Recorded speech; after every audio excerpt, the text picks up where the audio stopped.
болды екен? Сұртын шаң басып қалыпты. Қарайықшы сұртын.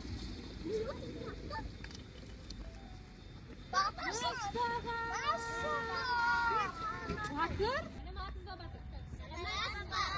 Сіздерме балалар, мен батырмын. Мені мына құмыраның ішіне сиқырлап салып қойды. Балалар, осы құмыраның ішінен шығуыма көмектесесіздер ме? Балалар, мына құмыраның ішіне сиқырланып қалыпты. Сен көмектесеміз бе?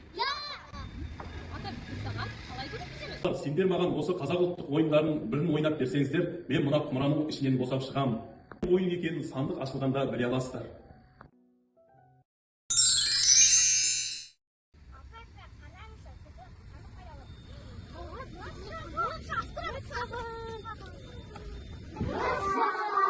Бізге батыр ұр тоқпақ ойынын ойна деген екен ғой. Сізге ұр тоқпақ ойынын шартымен түсіндірейін.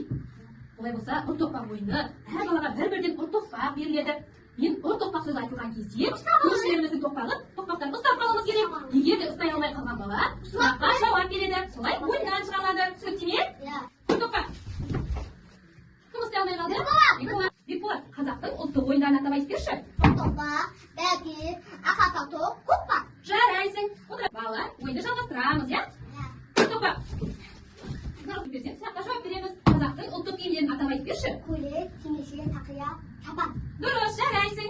Балалар, ойынды жалғастырамыз. Ұр тоқпақ. Ахметжан, қазақтың ертегілерін айтып берші. Атамыш батыр, Иә, енді істі, иә, дұрыс. Қыз жібек, кашыры. жарайсың. Ұр тоқпақ. Кетіп отыр ғой! Хамза, қазақтың ұлттық аспаптарын атап айтып берші.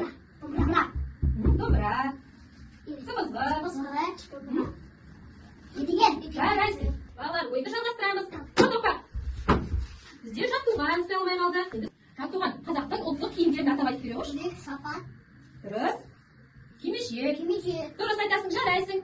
Балалар, бізде кім жеңіске жетті? Райымбек! Райымбек, жарайсың Райымбек. Бізде Райымбек жеңіске жетті. Балалар, сендер мені құтқардыңдар. Сендерге көптен көп үлкен рахметімді айтамын. Сендерге қалай ырзашылығымды білдірсем екен? Айтпақшы, біздің ауылда ұлан асыр той болып жатыр. Сол тойға сіздерді барлықтарыңды шақырамын, балалар.